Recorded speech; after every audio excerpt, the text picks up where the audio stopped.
Bruxelles, 1990. Un meurtre mystérieux a lieu. Il existe un scénario possible. Une équipe d'agents secrets s'est rapprochée de sa cible, l'un des experts en armement de Saddam Hussein, Gerald Bull. Dans ce type d'opération, les agents choisissent d'abord l'endroit idéal pour un assassinat, puis la meilleure façon de le faire. Ensuite, ils surveillent la cible de près et s'assurent de pouvoir facilement prendre la fuite. Voici les principaux suspects de ce meurtre de haut vol. Le Mossad, la CIA et le MI6. Ils voulaient tous sa peau. Ne reste plus qu'à savoir qui serait le premier.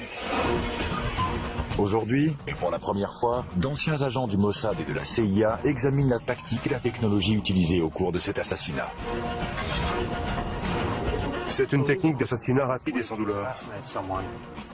Leur mission, faire la lumière sur un mystère resté irrésolu jusqu'à aujourd'hui.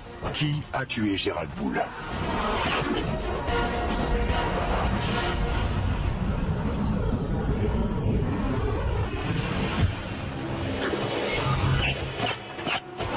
Un scientifique véreux, expert en armement, est abattu froidement.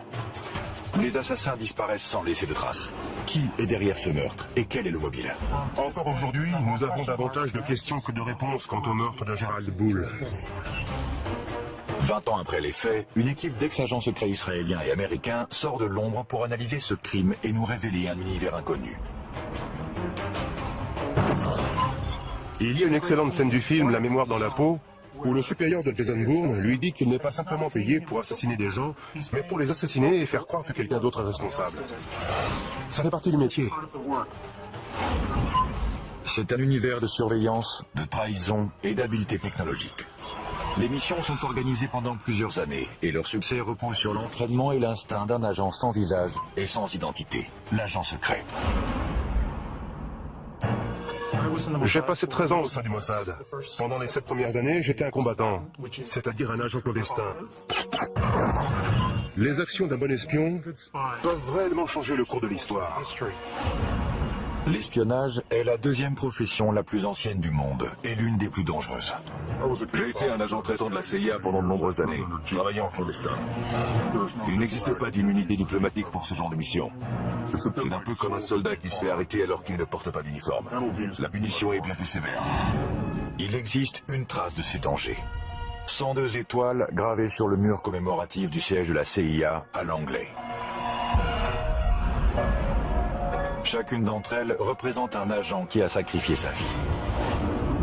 Le véritable risque d'un agent clandestin est d'être découvert. À terre! Plus vite! Ça peut devenir moche. Le risque est important et impossible à éviter.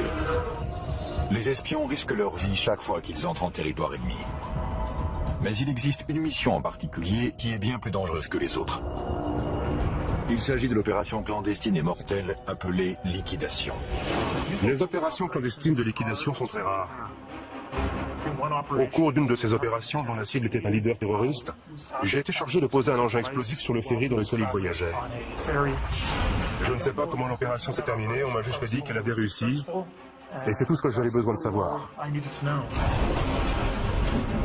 Ce sont des gens qui ont du sang sur les mains et qui ont tué d'innocentes victimes. La seule façon de les empêcher de mener à bien leur prochain attentat, c'est de les éliminer. Les services d'espionnage s'intéressent aux terroristes depuis des décennies. Mais ce ne sont pas les seuls à figurer sur leur liste des cibles à liquider. Les autres personnages qui les intéressent sont les trafiquants et les fabricants d'armes, qui ne sont pas rattachés à une organisation. À la fin des années 80, un homme attire l'attention de tout le monde. Le scientifique canadien spécialiste en armement, Gerald Bull. Gerald Bull avait été approché par plusieurs services de renseignement, parmi eux ceux du Canada et des États-Unis. Il voulait travailler avec les deux. Avant 1980, le scientifique a travaillé pour les deux gouvernements.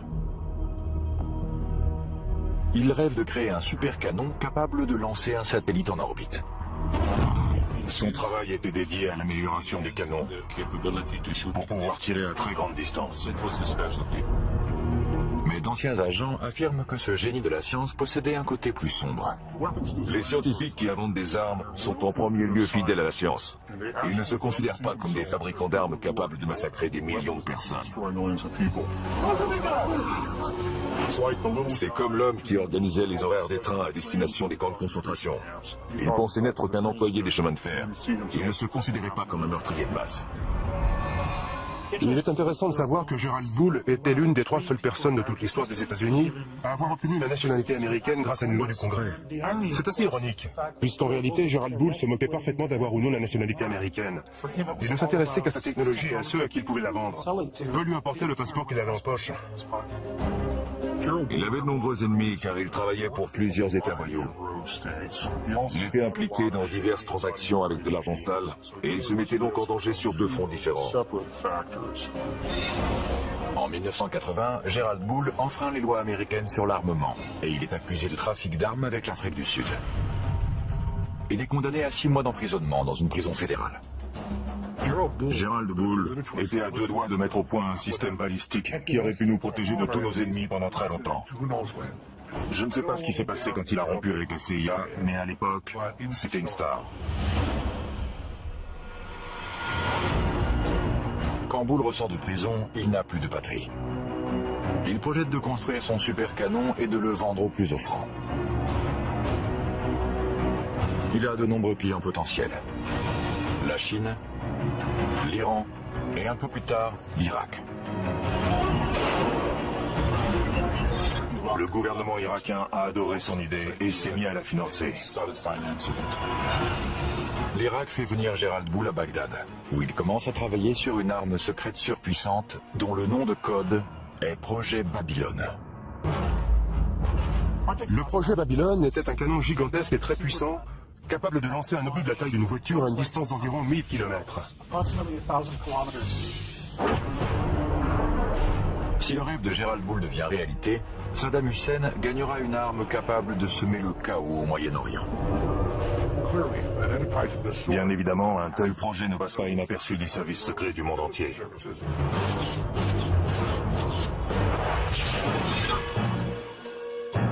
La nouvelle du projet Babylone se répand au sein des différents services de renseignement de la planète, y compris les services secrets israéliens, le Mossad.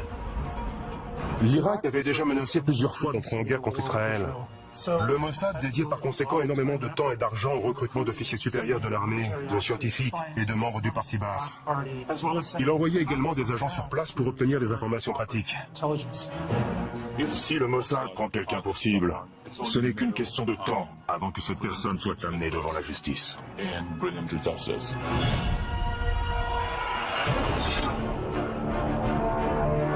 En Irak, Gerald Bull est très bien protégé.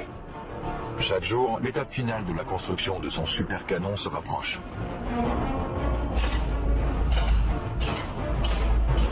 Le Moyen-Orient est une véritable poudrière, et Gerald Bull est sur le point d'y mettre le feu.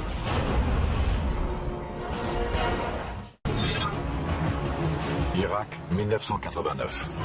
Le scientifique Gerald Bull, spécialiste en armement, travaille d'arrache-pied à son chef-d'œuvre, un super canon de 156 mètres de long, capable de semer le chaos au Moyen-Orient. Il s'est mis à travailler au service de Saddam Hussein, qui a déjà plusieurs armes de destruction massive et qui finance la fabrication de son canon. Cette arme aurait fourni une meilleure précision aux munitions. Bull était en train de rendre l'armée irakienne plus puissante. Nous ne disposions que de très peu de renseignements sur l'avancée des travaux sur ce super canon. Nous n'avions pas les agents nécessaires sur place. Cependant, il semble que le développement de la nouvelle arme de Gerald Bull soit surveillé de près par le Mossad, le service de renseignement israélien. Les informations recueillies par le Mossad concernant ce projet venaient de sources diverses. Certains renseignements étaient d'origine humaine et venaient de personnes haut placées dans le régime irakien qui avaient été recrutées et fournissaient des informations à des agents traitants du Mossad. Ce n'est plus le cas aujourd'hui avec les terroristes actuels, mais à l'époque, les Irakiens étaient encore sensibles aux méthodes de recrutement traditionnelles qui sont utilisées depuis que l'espionnage existe. Le ROHUM, ou le renseignement d'origine humaine, est l'art de recueillir des informations par le biais d'entretiens, d'interrogatoires, de corruption et de chantage. Si vous révélez des informations secrètes, nous mettons ces informations sous surveillance et en échange, vous recevez une somme d'argent considérable, à la condition que vous fournissiez un produit de grande valeur. Pour les agents clandestins en Irak, le prix à payer peut être très élevé. Lorsque les agents du Mossad opèrent au sein des pays cibles, ils prennent le risque d'être torturés, exécutés ou emprisonnés. Il est très peu probable qu'ils revoient la lumière du jour une fois découverts. Le pire cauchemar des espions, c'est un séjour dans la chambre des horreurs, où l'on procède à l'arrachage des ongles. Il faut éviter cet endroit à tout prix. Car c'est là qu'on vous arrache les ongles. Vous êtes complètement épuisé et on vous attaque de toutes les façons. Vous subissez une torture psychologique. On essaie de vous humilier et surtout de vous faire craquer. Mais bien sûr, certains d'entre nous possèdent une force qui leur permet de résister. Pour éviter la chambre des horreurs, un espion doit toujours avoir des yeux derrière la tête, même s'il ne quitte jamais sa cible du regard. Lorsqu'on met en place une opération de surveillance, il ne faut jamais oublier que l'ennemi va utiliser des techniques de contre-surveillance. Prendre des photos d'un sujet est un acte agressif qui éveille les soupçons. Une grande partie de notre information est dédiée à la photographie clandestine. Et c'est l'un des éléments essentiels du métier que tout espion se doit de maîtriser.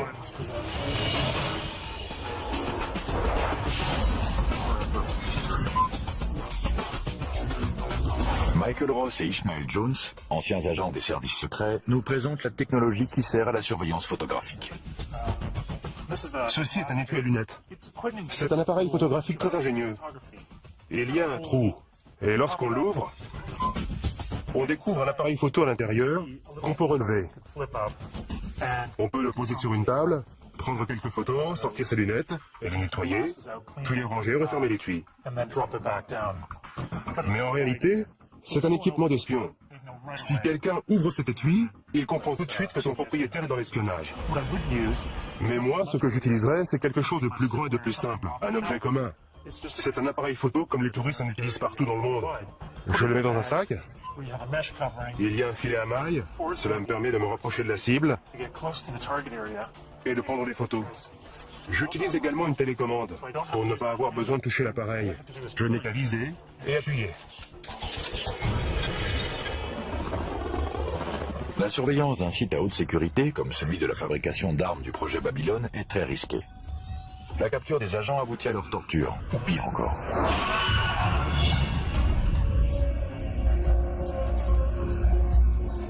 Il ne faut pas qu'on puisse nous repérer en train de prendre des photos depuis un véhicule. C'est tellement facile de se faire tuer dans un pays cible. L'une des techniques qu'on peut utiliser, c'est celle de la boîte de mouchoirs.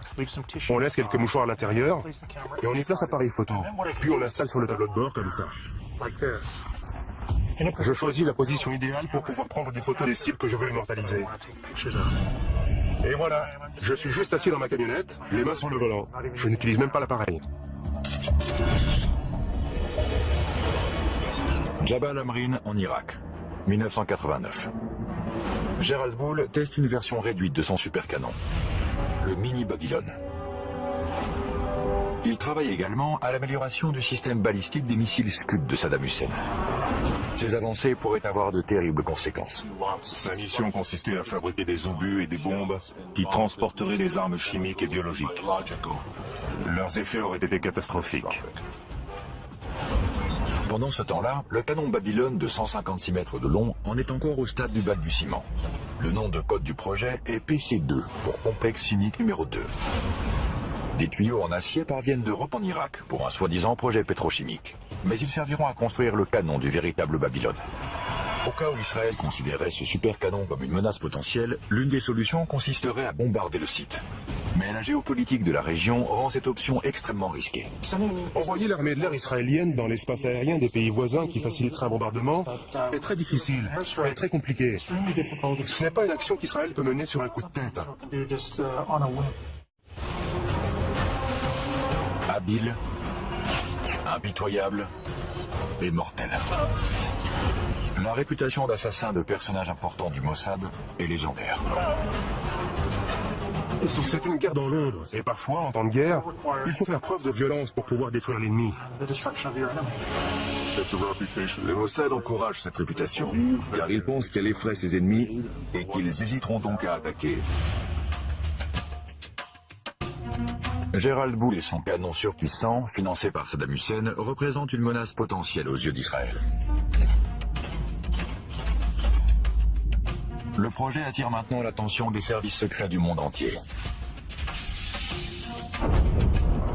Il venait en aide à l'Irak, et il savait pertinemment que ce pays était devenu l'ennemi des États-Unis. Le projet d'armes secrètes de Gerald Bull implique toute la planète. Des éléments essentiels à sa construction ont été fabriqués dans plusieurs pays différents. Gerald Bull effectue plusieurs allers-retours entre Bruxelles et le Moyen-Orient. Et il reste quasiment intouchable lorsqu'il est en Irak. La logistique d'un assassinat, alors qu'il est sous la protection du régime irakien, est beaucoup trop compliquée. Il s'agit d'une opération d'une envergure trop importante pour être menée à bien. L'un des scénarios envisagés est d'attirer le scientifique hors d'Irak, en le faisant venir à Bruxelles à l'aide d'une tactique très utilisée. Flatter l'ego de la cible. Une fausse conférence a été annoncée et il était invité à intervenir et à prononcer le discours liminaire de cet événement fictif. Les services de renseignement ont les moyens d'organiser une conférence, de faire venir des participants, financer l'événement et inviter la cible à y participer en flattant sa vanité. On lui dit « Nous savons que vous êtes le plus grand spécialiste en canon du monde et nous aimerions que vous participiez. » Selon Yuval Aviv, ceux qui essaient de piéger Gerald Bull l'ont alléché davantage en utilisant un pot de miel. Le pot de miel est un terme qui remonte à l'époque de la guerre froide. Le pot de miel, c'est une femme qui était probablement chargée de l'attirer hors d'Irak jusqu'en Europe. Il s'agissait certainement d'une jeune journaliste. Dans le cas de Gerald Bull, je ne suis pas certain qu'il y eut un pot de miel. Je pense qu'il voyageait régulièrement en Europe, puisque c'est là qu'il conduisait ses affaires. C'était beaucoup plus simple d'attendre qu'il revienne en Europe et le cibler ensuite.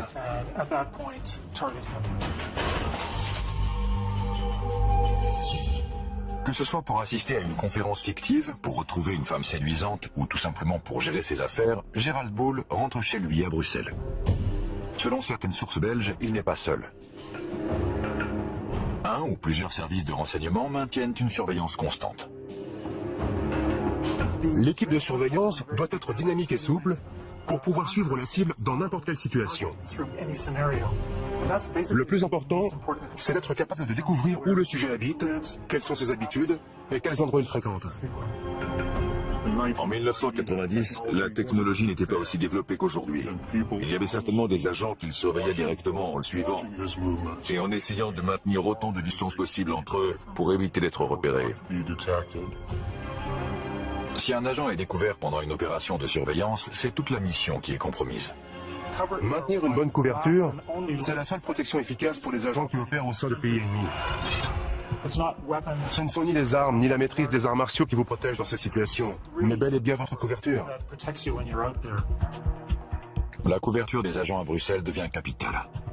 Une identification photographique et surtout une identification fiable de la cible à éliminer est essentielle, car l'histoire regorge de victimes innocentes qui se sont fait liquider par erreur. Il faut prendre des clichés à différents moments de la journée et sous différents angles pour que l'assassin dispose d'une série complète de photographies à étudier afin que l'identification soit parfaite. Garder l'œil sur le scientifique est loin d'être un jeu d'enfant. Certains pensent même que les agents qui l'observent sont surveillés à leur tour. Je suis persuadé que ceux qui l'ont assassiné étaient surveillés de près par d'autres agents. Une couverture décelée peut faire s'effondrer une mission comme un château de cartes. Les agents doivent avoir l'art de se fondre dans le paysage et s'assurer de ne pas dévoiler leur équipement.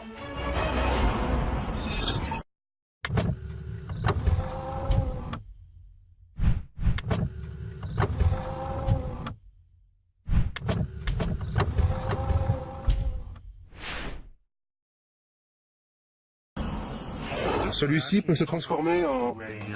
Michael Ross, ancien agent du Mossad, et Ishmael Jones, ancien agent de la CIA, nous expliquent les dangers de l'utilisation de matériel d'espionnage. Que se passe-t-il si vous êtes découvert avec cet équipement? Si vous avez en votre possession ce type de matériel pendant un interrogatoire, on vous envoie immédiatement à la chambre des horreurs. C'est la preuve que vous êtes un espion. Si vous utilisez ce type d'objet, c'est que votre quartier général vous a confié une mission d'espionnage et les raisons pour lesquelles vous pourriez avoir besoin d'un tel équipement sont plus qu'évidentes. C'est ça qui me plaît dans cet objet. Il est ce qu'il est, il n'est pas camouflé. Il ne reste plus qu'à sortir l'antenne, relever les sécurités Et une fois la lumière allumée, si j'appuie sur ce bouton, Boum. quelque chose va exploser quelque part. D'un autre côté, il existe ces appareils de communication qui sont très intéressants et de très bonne qualité. Si on ouvre cet étui à cigarette, on découvre l'appareil qui permet de communiquer. C'est formidable. Plusieurs de ces objets servent à communiquer. Ceci est en réalité l'ancêtre du téléphone portable. Ce côté devient un micro une fois retourné et mis en contact avec l'intérieur. On sort l'antenne et on peut communiquer. Mais le problème, comme souvent, c'est que même refermé, on peut voir que ce n'est pas un simple stylo, mais qu'il s'agit d'un appareil de communication. J'imagine déjà les interrogateurs en train de démonter Ouais. et de disposer toutes les pièces sur une table. La première chose qu'ils font une fois qu'ils vous ont attaché à une chaise, c'est de fouiller tous vos vêtements et vos affaires et de démonter tout ce qu'ils trouvent. On peut inventer des cachettes très ingénieuses, mais ils les découvrent toujours très rapidement. Règle numéro 1 de l'espionnage, ne pas être pris. Règle numéro 2, le moindre petit détail peut signer votre arrêt de mort. La préparation des agents du Mossad est un rituel consistant à passer soigneusement en revue chaque objet, chaque vêtement et chaque accessoire qu'ils vont emmener. On peut monter une opération gigantesque, mais si un de nos vêtements porte une étiquette fabriquée en Israël, tout s'effondre comme un château de cartes.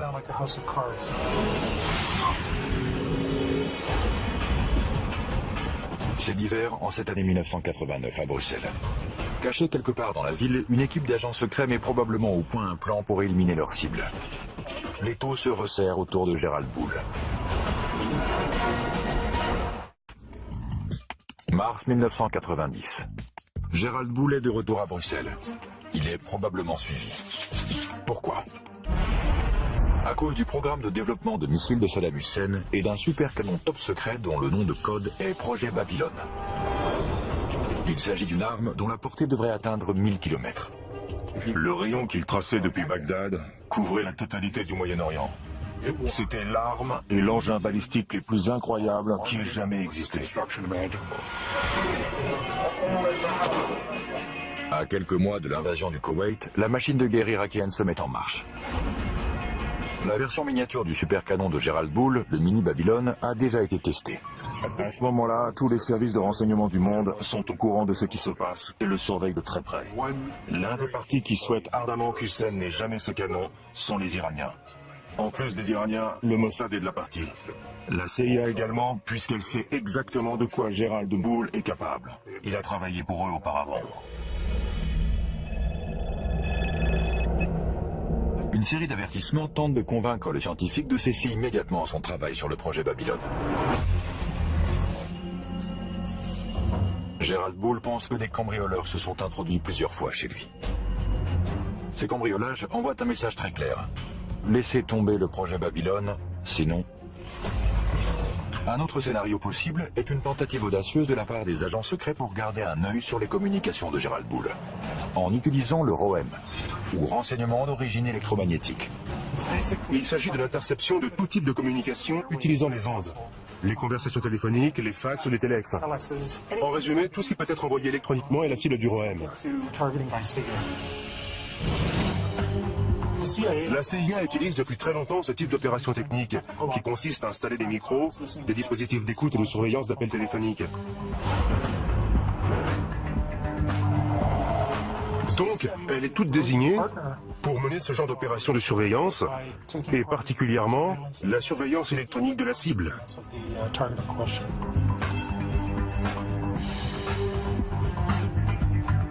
L'écoute électronique est une compétence qui s'acquiert après des années de formation. L'ancien agent de la CIA Ishmael Jones nous dévoile l'univers des micros et des transmetteurs cachés. Ces appareils de surveillance électronique permettent d'en apprendre davantage sur les cibles. On a placé des dispositifs datant de la guerre froide dans certains objets de cette pièce. Dans ce téléphone, par exemple.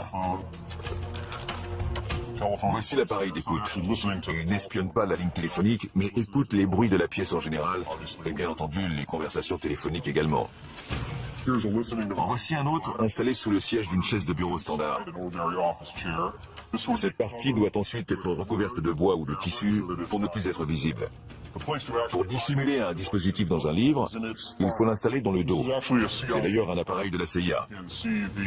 On peut voir le dispositif audio en haut, les piles sont au centre, et les autres éléments de l'appareil sont en bas. C'est un transmetteur complet. Mais lorsque la cible est mobile, il faut pouvoir suivre ses conversations à travers la ville. L'une des solutions possibles remonte à la guerre froide. Voici un dispositif d'écoute de la guerre froide.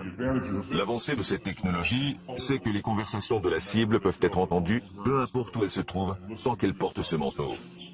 L'inconvénient de cet appareil, c'est qu'il se remarque facilement. Il ne ressemble pas à un bouton normal. La cible peut se rendre compte et elle redoublerait alors de méfiance. Entrer par effraction dans l'appartement d'une cible importante comme Gerald Bull peut compromettre l'opération tout entière. On va devoir entrer par effraction, ou si possible avoir un rendez-vous sous de faux prétextes. Il faut alors réfléchir très vite à l'endroit où placer le micro. Le mieux est de disposer d'un mur commun tout à côté de la cible. On peut percer un trou dans le mur et y installer un dispositif audio ou vidéo. C'est une technique beaucoup plus intéressante. C'est plus simple d'avoir un appartement à soi pour y travailler. À Bruxelles, Gerald Bull est surveillé de près par une organisation sans visage et sans nom. Il reçoit un ultime avertissement. Cessez votre travail sur le projet Babylone. Mais il choisit d'ignorer la menace. La mission qui tente d'éviter la construction du supercanon de Saddam Hussein passe à la vitesse supérieure. La technique la plus simple pour stopper cette opération est d'éliminer Bull. Le spécialiste en armement canadien est condamné à mort. Bruxelles est un endroit idéal pour liquider un homme comme Gerald Bull. La ville est calme et sûre, et la cible se sent à l'aise et détendue. À Bruxelles, on entre en mode tourisme. Le scientifique pense que des cambrioleurs se sont introduits dans son appartement plusieurs fois, mais sans emporter d'objets de valeur. Il reçoit un ultime avertissement. Il doit cesser son travail sur le projet Babylone. De nombreux ennemis peuvent avoir été les auteurs de cette menace. Encore aujourd'hui, personne ne sait qui l'a appelé. La menace peut venir de différentes sources, y compris le Mossad ou l'Iran. D'après moi, les Iraniens pourraient très bien avoir assassiné Bull. Ils auraient pu le faire. Ils en avaient les moyens. Tous les plus grands services de renseignement sont capables de mener à bien une telle opération. Et ils l'ont déjà fait par le passé. La CIA, l'ancien KGB, aujourd'hui SVR, le MI6.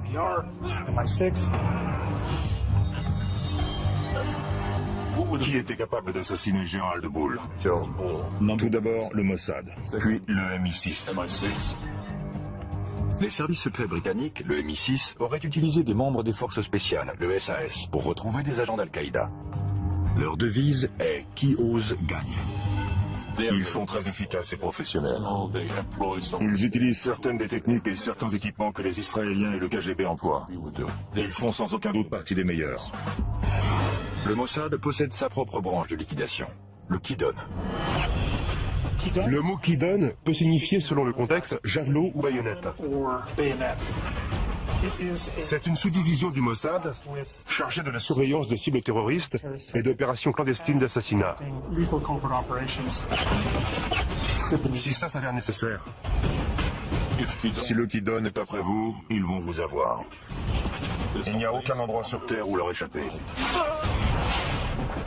Vos jours sont comptés.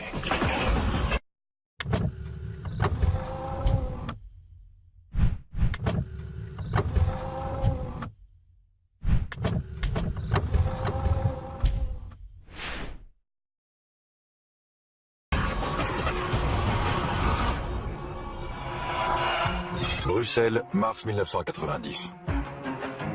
Le refuge est un élément déterminant dans une mission d'espionnage. L'attente dans un refuge avant le début de la mission, c'est un moment extrêmement stressant. Chaque fois qu'on entend une sirène dehors, on pense que c'est pour soi. Les refuges des espions sont un peu comme des ports en pleine tempête. Ce sont des appartements loués sous de faux noms, avec des informations différentes. Tous les services secrets les utilisent pour se protéger du monde extérieur. Ce sont des endroits où les agents peuvent se réunir, étudier les plans, analyser les opérations et en discuter, faire des débriefings. Au cours des heures qui précèdent une mission, l'équipe examine chaque détail de l'opération. La tactique peut varier, mais une équipe de liquidation standard est composée de plusieurs agents. Le leader est responsable de la sécurité et de la surveillance constante de la cible. Le chauffeur est chargé d'amener l'équipe dans la zone d'action et de l'en extraire. Et le tueur, ou les tueurs, effectuent l'exécution. Un autre élément clé d'une opération secrète de liquidation est le choix de l'arme. Les autres services de renseignement utilisent des armes plus lourdes, c'est-à-dire des gros calibres. Mais le Mossad a décidé que la précision est prioritaire. Nous sommes au stand de tir d'Angeles. L'ancien agent du Mossad Michael Ross et le spécialiste en armes à feu Mike Cristano procèdent à une analyse balistique d'un assassinat. La première marque est celle du tir du 9 mm. Elle a traversé le gel de part en part. Ce type d'arme laisse de sacrés dégâts, sans parler de risquer de tuer un passant innocent qui se tient derrière. Le gel balistique a la même densité que les tissus musculaires humains semi-tendus. Il permet de fixer l'empreinte balistique d'une arme. Le calibre 22 est plus intéressant, car il fait ce qu'un assassin veut, c'est-à-dire pénétrer, pas trop profondément, et exercer toute son énergie dans le corps, le crâne, ou n'importe quel autre endroit atteint. Son énergie n'est pas projetée vers l'extérieur en laissant d'énormes dégâts, quelque chose de très visible. Lorsqu'il s'agit de liquider une cible, il vaut mieux choisir la discrétion.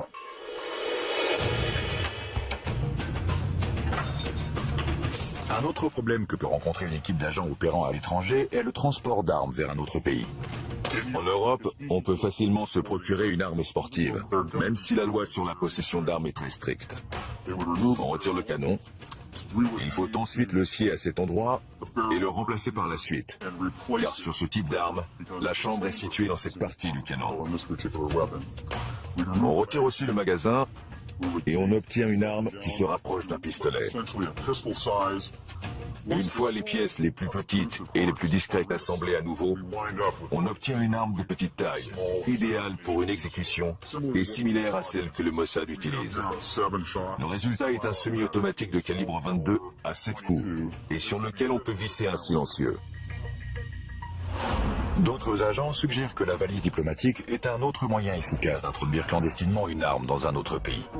Les valises diplomatiques sont indispensables aux services secrets, car elles permettent de transporter d'un pays à l'autre différents objets, allant d'images satellites à des armes si nécessaire. C'est une méthode sûre et efficace qui permet de déplacer des objets importants et de déjouer le contre-espionnage. L'arme, les agents et le plan sont prêts. L'équipe de liquidation d'origine inconnue se poste à proximité de l'appartement de Gerald Poole. Mais il reste encore un problème.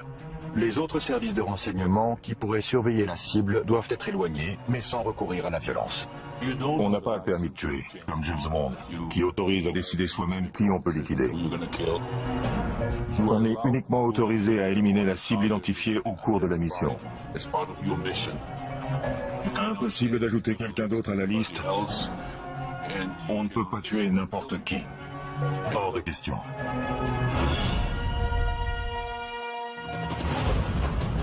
Dans le cas de Bull, s'il était suivi par un troisième pays, la meilleure solution était de distraire l'équipe de surveillance pour l'éloigner.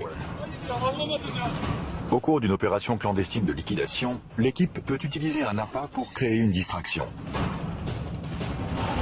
L'équipe se met en position pour passer à l'étape finale de sa mission, l'exécution de Gerald Poole.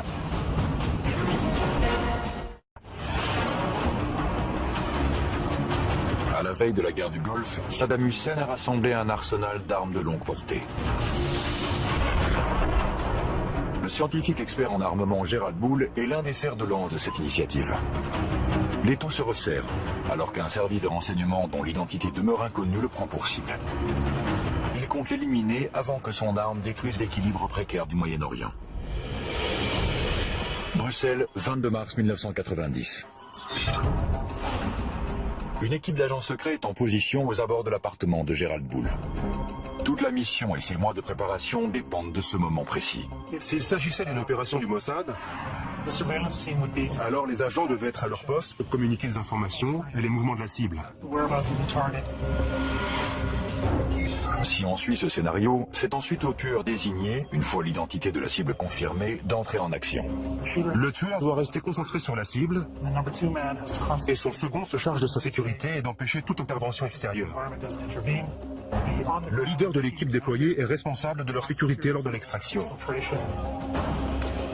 Au dernier moment, lorsque tout est en place et que tout le monde est prêt, l'équipe entre en action et procède à l'exécution.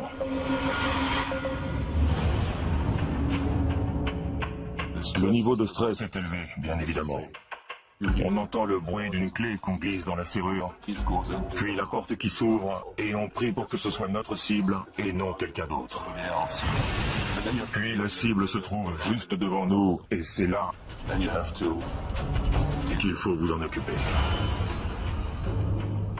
Et avant que la cible meure, on s'assure qu'elle sait pourquoi on est là.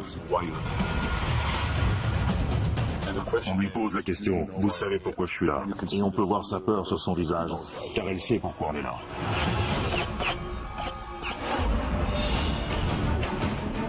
Une fois que c'est fait, tout le reste de votre équipe est en mode comment fuir.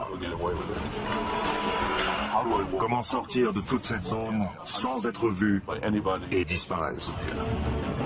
Le leader emboîte le pas du tueur alors qu'il se dirige vers un véhicule pour s'enfuir.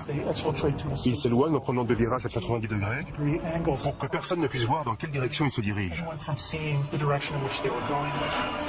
Après ces deux virages à angle droit, ils arrivent au point d'extraction où un autre véhicule les attend. L'équipe s'éloigne pour disparaître à tout jamais. Il n'y a aucun témoin. Gerald Bull a été abattu de plusieurs balles. Et personne n'a rien entendu. Le tueur a utilisé un modérateur de son, plus communément appelé silencieux. Il s'agit d'un dispositif essentiel à une liquidation rapprochée. De retour au stand de tir d'Angeles, Michael Ross et l'expert en armes à feu Mike Cristano nous exposent la science du silence. Voici un 9 mm non muni d'un silencieux.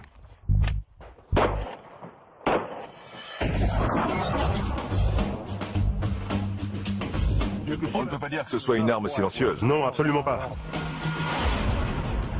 L'arme de prédilection du Mossad pour les exécutions est un pistolet de calibre 22 équipé d'un silencieux. Le principe d'un modérateur ou silencieux est assez simple. On le place sur la bouche du canon d'une arme à feu.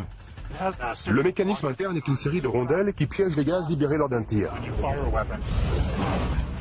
Le bruit est émis lorsque le percuteur heurte la balle, qui est ainsi projetée hors du canon. Si on parvient à étouffer ce bruit, à dissiper ces gaz avant que la balle ne sorte du canon, le tir devient très silencieux. Un silencieux peut réduire le niveau sonore d'un coup de feu de 30 décibels. Un autre avantage du silencieux est qu'il améliore la précision du tir. Le canon est rallongé, le tir est donc un peu plus précis. C'est le même principe qu'avec un fusil. Il est plus précis parce que le canon est plus long. Comme vous le voyez, les impacts sont relativement groupés. Je crois qu'on peut dire qu'il est mort. Grâce à leur technologie et à leur habileté, les assassins de Gerald Bull ont pu s'échapper sans être repérés. Mais le mystère reste entier. Qui a appuyé sur la détente? La probabilité qu'un service de renseignement étranger soit responsable de l'assassinat est grande. Le premier qui vient à l'esprit est le Mossad. Il est bien connu que le Mossad procède à des liquidations. Il existe une autre possibilité. Le tueur est peut-être un agent d'un autre service secret travaillant en collaboration avec le Mossad. La seule organisation qui pourrait collaborer avec le Mossad est le MI6 britannique.